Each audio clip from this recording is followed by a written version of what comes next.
Bonjour bien-aimée famille humaine, c'est Gilles Mansillon, bienvenue. Je viens à vous aujourd'hui pour faire une lecture de tarot pour les Sagittaires. Si votre signe stellaire, solaire est Sagittaire, si votre ascendant est Sagittaire, cette lune est Sagittaire, cette lecture est plus particulièrement dirigée pour vous. Bien sûr, nous sommes tous des êtres uniques et donc c'est des lectures très générales, c'est juste un oracle, une possibilité qui adresse certaines conditions pour le printemps. Printemps 2016. Pour moi, le printemps commence avec dès qu'on passe le solstice d'hiver. On est déjà dans l'énergie de la nouvelle lumière qui amène ce printemps et qui va jusqu'au solstice d'été dans l'hémisphère nord. Donc pour vous, la situation, c'est vraiment une renaissance. C'est vraiment un renouveau. C'est un maître qui est bien dans ses murs, dans son jardin. Il doit cultiver son jardin. Il doit se sentir bien, se faire du bien. C'est de continuer à cultiver ces nouvelles énergies qu'il a déjà à l'intérieur de lui. Et la situation autour de ça, c'était toutes ces vieilles peurs qui sont encore là, c'est le 10 d'épée, et donc c'est un maître taoïste qui envoie ses épées, mais il ne faut pas avoir peur de la peur, c'est-à-dire que l'univers vous protège, vous êtes protégé par les anges, mais c'est parce que si vous avez peur de la peur et que vous ne voulez pas y faire face, à ce moment-là, ces peurs sont enfouies, et alors continuent à vous hanter jusqu'au moment où vous allez les adresser, et à ce moment-là, elles sont libérées, il n'y en a plus besoin. Ce que vous avez peur, en essence, c'est de souffrir, c'est l'amertume, mais il ne faut pas avoir peur de ça, parce que même l'amertume, ça vient d'une blessure qui peut être là, et donc il faut l'adresser, il faut la regarder, et elle se guérit au fur et à mesure qu'on la regarde. Et cette amertume, elle peut vous enseigner que vos désirs n'ont pas encore été complètement assouvis. Et donc il peut y avoir encore une impression que ces choses ne sont pas... vous n'avez pas encore atteint tous vos désirs, rempli l'ensemble de vos désirs. Mais une fois que vous acceptez ça, vous faites confiance à l'univers, vous trouvez le fou. Et le fou, c'est vraiment la libération de tout ça, la libération des peurs qui vous permet justement de pouvoir amener en ligne devant vous des choses dont vous rêvez et que vous avez besoin et que vous méritez. Essentiellement, dans votre esprit conscient, ce qui est devant vous, c'est le chevalier de coupe. Et le chevalier de coupe, c'est quelqu'un qui veut exprimer sa nature sexuelle, qui veut goûter au meilleur de la sexualité, qui veut s'enrichir et qui trouve son pouvoir grâce à cette expérience sexuelle. Bon, ça va pas, que vous soyez en couple ou pas, il y a toujours des nouveaux niveaux de réalisation, des opportunités de découvrir des niveaux plus profonds de sexualité qui nous donnent encore plus de pouvoir personnel.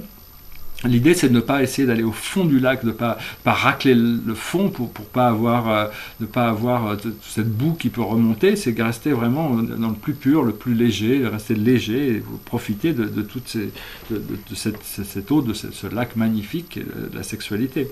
Et donc ces choses-là vont se développer de plus en plus, mais bon, il y a une nécessité de trouver un pouvoir personnel grâce à cette nature sexuelle. Dans le subconscient, c'est-à-dire le passé distant, là vous avez l'as de bâton. Et l'as de bâton dans ce jeu, ça veut dire c'est quelqu'un qui a bien appris qui a bien appris sa leçon, qui a fait les choses qu'il fallait, qui est méritant de recevoir toutes les choses, le succès qu'il mérite. Donc toutes ces choses que vous avez fait dans le passé, et maintenant ça vous a amené au 10 de coupe. Et le 10 de coupe, c'est le régénérateur, c'est-à-dire c'est les nouvelles énergies qui arrivent, des nouvelles opportunités, des nouvelles émotions. Donc il faut très vite laisser toutes ces choses anciennes, il faut les laisser remonter, et puis dire merci, voilà, je passe à autre chose, et pouvoir profiter de cette satiété, de ce bonheur, cette liberté qui vous permet avec le fou, qui est vraiment d'avoir complété un cycle pour pouvoir vraiment passer à quelque chose de nouveau. 2015 est fini, maintenant on est en 2016, il faut avancer. Ce qui arrive devant vous, c'est le roi de pièces. Alors ici, le roi de pièces, c'est vraiment un investisseur, c'est un guérisseur, c'est quelqu'un, ça peut être vous, ça peut être aussi la lumière qui vous est reflétée sur vous, ça peut être des investisseurs ou des gens qui vous amènent cette prospérité de l'extérieur, mais ça peut être aussi vous qui amenez la prospérité, la lumière dans les situations grâce à votre pouvoir personnel d'avoir pu intégrer cette lumière du soleil. en essence, qui vous aide dans cette situation, c'est le 7 de pièces. Et c'est une énergie très douce, très légère, très douce, qui a beaucoup de... Donc c'est vraiment continuer à cultiver cette douceur à l'intérieur, ces énergies subtiles qui vous permettent de vous nourrir et de vous enrichir. Le monde extérieur, s'il y a un guerrier qui est là, qui est dans le monde extérieur, qui lui vous dit...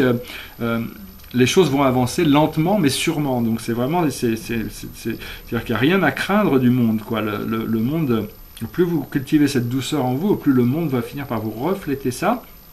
Donc il n'y aura plus de dangers qui peuvent venir de l'extérieur. Ce que vous espérez au niveau des émotions internes, des espoirs et des craintes, c'est la carte de la mort. Alors la mort dans le tarot, c'est une transfiguration, c'est-à-dire arriver à accepter le fait que les choses vont se passer naturellement. Il n'y a pas besoin de votre effort conscient pour que les choses se passent. Donc c'est accepter que la vie se déroule naturellement et laisser la vie se dérouler naturellement. N'ayez aucune crainte par rapport à ça. La vie est faite pour qu'on puisse en profiter. Après ça, au niveau de la clé, de l'aboutissant par rapport à cette saison, c'est le chariot. Alors le chariot, c'est quelqu'un qui voyage dans ce chariot et qui tire dans ce dragon, qui voyage dans le ciel. C'est vraiment la porte stellaire, c'est le bonheur d'avancer. C'est une carte très active, c'est une méditation mais créative, ça bouge tout le temps. C'est le Saint Graal à l'intérieur, la roue de la fortune qui tourne et puis ça bouge, c'est constamment en action. Bien sûr, il faut trouver l'harmonie entre l'action et la non-action, mais c'est vraiment une carte très active, donc il va y avoir beaucoup d'énergie qui vont être libérés pour cette saison. Donc il y a beaucoup de prospérité, beaucoup de partage, de passion. Continuez à cultiver cette gentillesse en vous et vraiment laisser toutes ces peurs derrière. Au plus vite vous adressez toutes ces choses, ces petites choses minuscules du passé, au plus vous pouvez vous libérer. Vous verrez qu'une fois que vous n'avez plus peur de votre peur, elle n'a plus il n'y a plus rien qui peut il n'y a plus rien qui peut s'accrocher à vous à travers ça. Voilà, je vous remercie de votre attention, je vous remercie de vos partages, de souscrire, et puis si vous avez des commentaires, de les laisser. Je vous souhaite une excellente saison de printemps, et puis je vous dis à très bientôt. Namasté, merci.